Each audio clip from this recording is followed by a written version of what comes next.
Opération. Donc, M. le procureur de la République sur le cautionnement au niveau donc, de la gestion des enquêtes sur la gestion donc, des fonds Covid-19. Voilà. Donc, je peux le faire d'ici. Bon, approche-toi. Je vous remercie, Monsieur le procureur général. Je pense que je suis un peu revenu sur cette question. Ça ne marche pas. Voilà, bonne époque.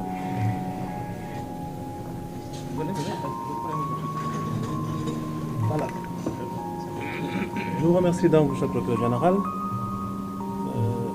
Je pense être revenu un peu sur cette question du cautionnement, d'ailleurs très longuement, parce que s'il y a tout au long de ces 2 jours une technique qui a permis à ces différentes personnes conduites devant nous et finalement confiées au juge d'instruction, s'il y a eu encore une fois un concept qui est revenu à plusieurs reprises, c'est bel et bien celui de cautionnement. Nous avons donc bien évidemment accepté. Quand je dis nous, c'est d'abord le juge d'instruction, bien évidemment. Et quand le juge d'instruction rend une ordonnance qui ne recoupe pas les contours des réquisitions du ministère public, naturellement le parquet reçoit notification de la dite décision contraire dans les 24 heures de son prononcé. Et la loi nous aménage un délai de recours qui est de 5 jours à compter de cette notification. Si je dis que nous avons accepté de valider cette forme de proposition et que nos juges d'instruction, qui également à longueur de journée passent leur temps dans des cabinets où ils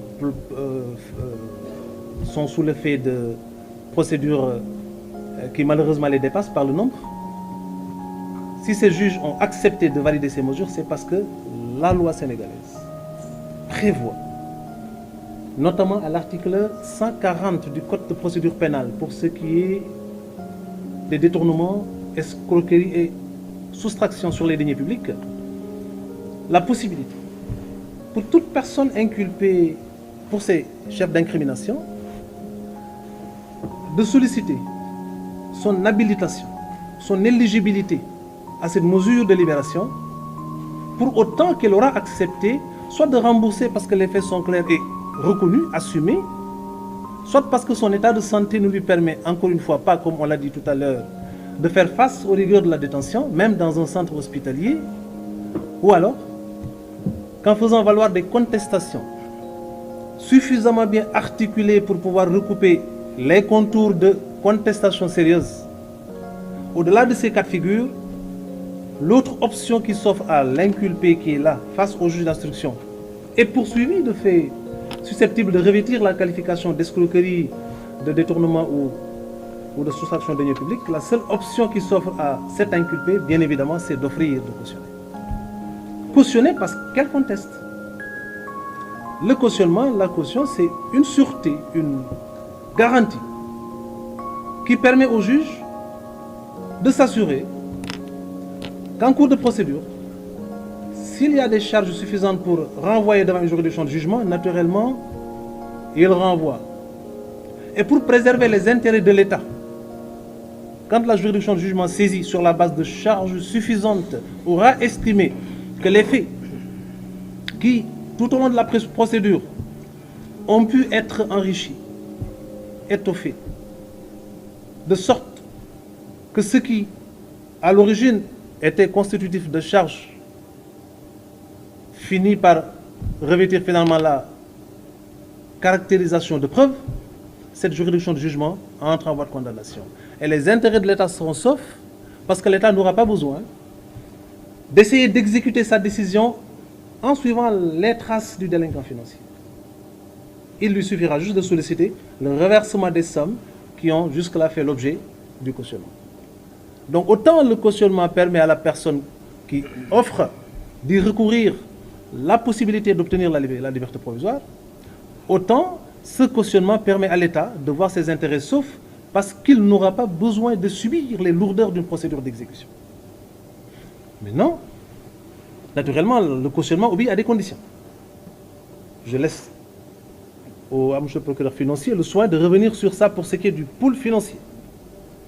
Mais pour ce qui nous concerne, quoique ce sont les mêmes dispositions, naturellement, nous avons estimé qu'en faisant dans une approche casuistique, pour envisager les poursuites et éventuellement la préservation des intérêts de l'État et par conséquent des deniers du peuple sénégalais, nous avons estimé que l'option de base pour nous, c'est de poursuivre, de traquer les délinquants financiers, de faire en sorte que l'État puisse recouvrer ses droits, mais de faire en sorte que la justice soit restaurée dans sa dignité et son efficacité.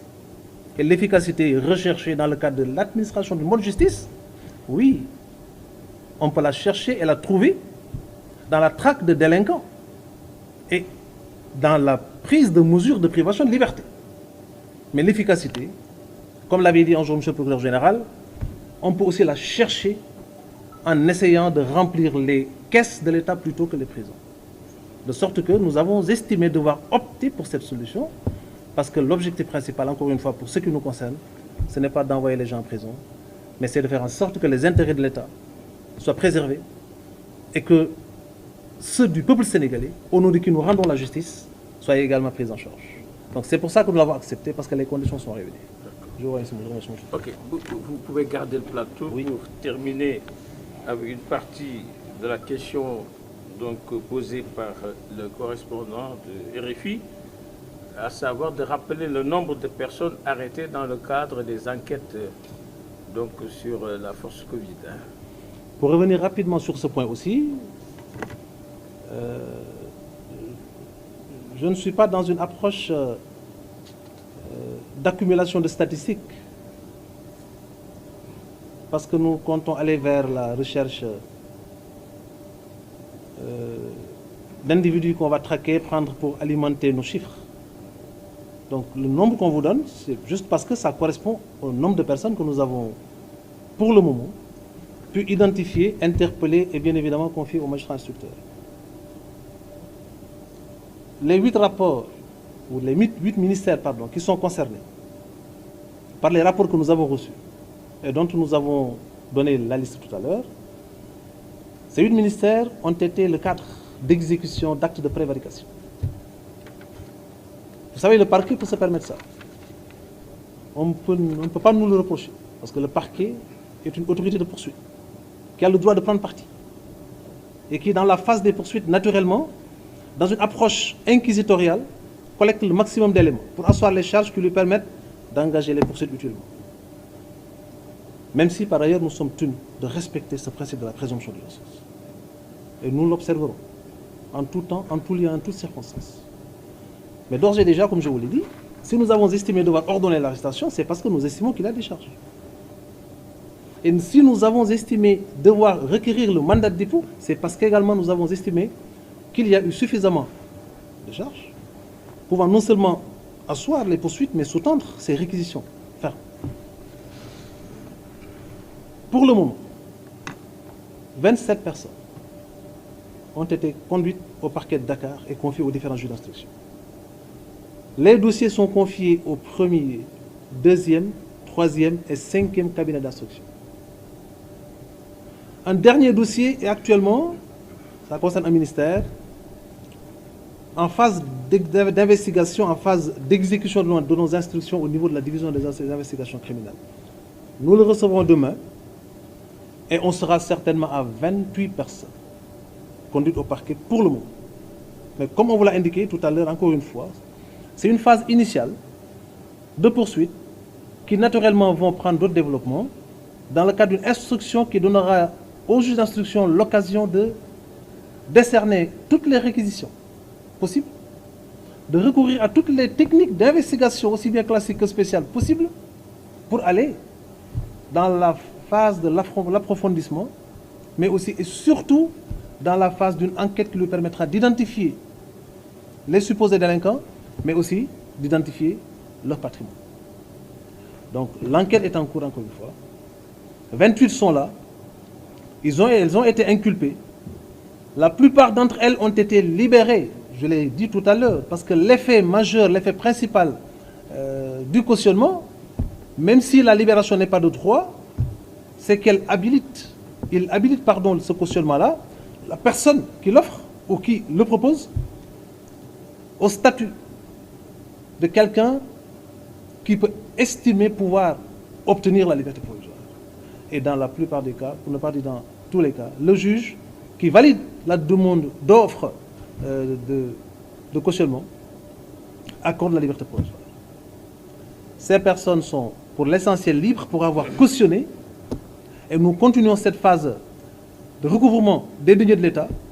Et naturellement, dans cette procédure d'investigation confiée au juge d'instruction, les recherches se poursuivent pour l'identification de tous les individus, toutes les personnalités, à quelque niveau qu'elles se situent, ces personnalités, pour pouvoir les installer et espérer encore une fois procéder au recouvrement de ces deniers injustement, illégalement et indignement spoliés au peuple sénégalais. J'espère avoir répondu. Très bien. Vous avez donné des éclaircissements sur plusieurs points. Et il appartient au procureur de la République financier d'apporter ces éléments de réponse par rapport donc, à la question soulevée sur le cautionnement. Donc,